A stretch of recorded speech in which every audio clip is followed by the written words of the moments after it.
Hi, welcome to my channel. My name is Hannah and I am going to talk about the last 3 books that I read in the month of April. So let's jump into that.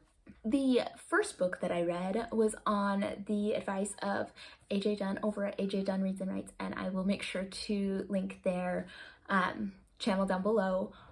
I am so glad for this recommendation. So I had originally read the Poisonwood Bible and really liked it, but it's been quite a few years, so I didn't remember it very well. And AJ recommended that I read more by Barbara Kingsolver.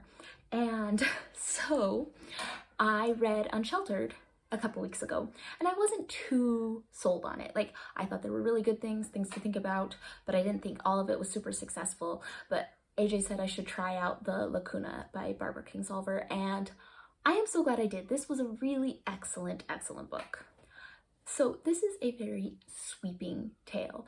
It covers basically a young boy's almost entire lifespan. So we start out with his childhood. As a young boy, his mother is Mexican and he is in Mexico, and he ends up working for Diego Rivera and Frida Kahlo, and then gets entangled with like Lev Trotsky and all that was going on politically at the time, which I thought was super interesting because I feel like that is something that I have not read very much about, and it made me very interested in what was going on and made me want to do more research into Mexico in that time period. And then we move on to when the boy grows up into a man and he goes off to the United States and becomes an author, and then we follow him as he is accused of being a communist. And I really enjoyed this book. I connected with the main character, a lot. It wasn't enough that I was crying at any parts, but I was very invested in his life and what was going on with him. And so that was good. So like, it was engaging for me in that. I just thought that there were so many different parts of history that I feel like don't get enough attention, don't get enough, that they just aren't talked about enough, or at least I haven't read enough books covering those issues. And I really appreciated this book for its historical fiction. So I feel like it was successful in getting me to want to learn more about the time period, the events, the places, the people. I really did enjoy that. As historical fiction goes, this is when I think historical fiction is successful, is when it's really, getting you engaged and teaching you about something that you maybe didn't know, but doing it in a very beautifully written way. So I really did enjoy this one, and I do recommend it. Now, I have had so many people recommend the book A Ghost in the Throat by Dorian Griofa, and I know I'm saying that wrong. There were moments in this book. So this book, it's an interesting one. It is following a woman. It's kind of part memoir, talking about her life as she studies this poem that she's obsessed with, and she tries to tell the story of the background of this old Irish poem. Okay?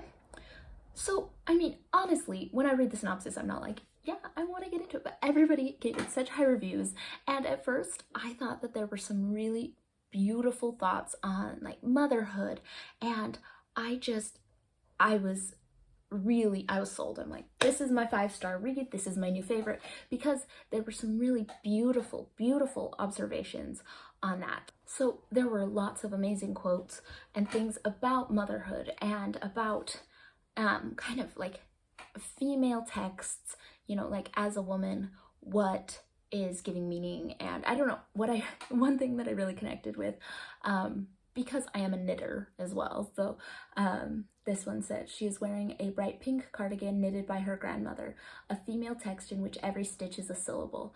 And I like that idea that, because I am a mother and I am staying at home with my girls right now, just this idea that we, like, as parents, as stay-at-home parents, you maybe aren't creating something that feels like it's gonna last forever, but you are creating something like a small bit at a small bit. And I really liked kind of some of those ideas. So I started out loving this book. Like, really, there were a lot of things that I just thought, this is it, this is so wonderful. And then I feel bad. I'm like, I just got bored. I got so bored. I'm like, nothing is compelling me to know more about this poem. I just can't quite figure out why she's so obsessed with it. I never connected the same way the author obviously does with this poem.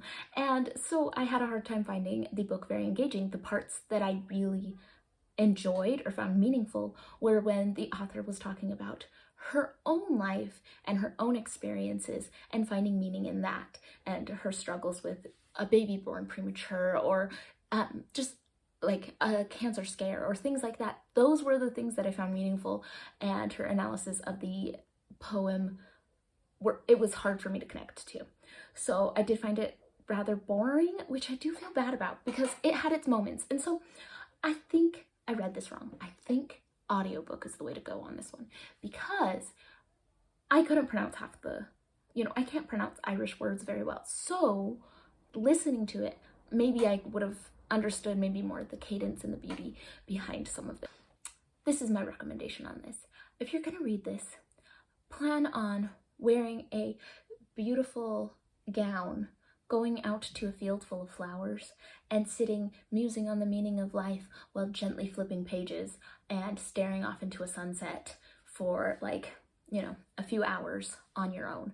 But don't try to read 2 pages at a time while your children are yelling at you and you're trying to get them on a crowded metro.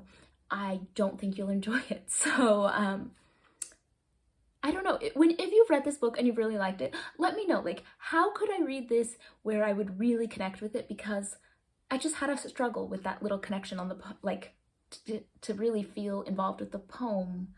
And maybe I just am not a poetry person. Anyways, I don't know on this one, but it was an interesting read. So I read the book Fiona and Jane by Jean Chen-Ho, and I think this was a recommendation from Fran at Fran Nook in the Pages, and this book was interesting. So we're following 2 best friends. We have Fiona and Jane, and they have been best friends since the 2nd grade, and it's just kind of following their lives, their friendships, their identities, their goals in life as they evolve over time, and they also happen to be friends. I don't feel like their lives ever were interwoven in a really meaningful way where I felt like there was any reason that it was centered around them as a friendship couple, they just happened to be friends and had 2 separate lives. But both of their lives were interesting, and it really followed maybe some of their struggles as Taiwanese Americans, and I think if you were looking for more representation on that, you might find a lot of connection there. But I think I was kind of middle of the road on this. There was nothing wrong with it, but also nothing memorable for me. Nothing that I'm everyone should read this book. This book was great. It was more just, okay, yep, I heard some stories about somebody's life, and I just never connected with it on a more deeper level. So I don't know what I was missing on this one, but it was fine. So if you're looking for maybe a lighter friendship, something, with different queer and Asian American representation, this might be good, but I just struggled to find anything of note. And those are the last few books that I have read this last month in April. So thank you for coming along with me. I will be doing some more book wrap-ups coming up. My sister is out here visiting, which I'm so excited about, and I will be going to the US to visit family in the next month or so. So I don't know if I will be uploading quite as often the next little bit, but I still will probably put out a few videos a month. So I hope to see you all on the next one, and please let me know what you've thought of these books and any book recommendations that you may have.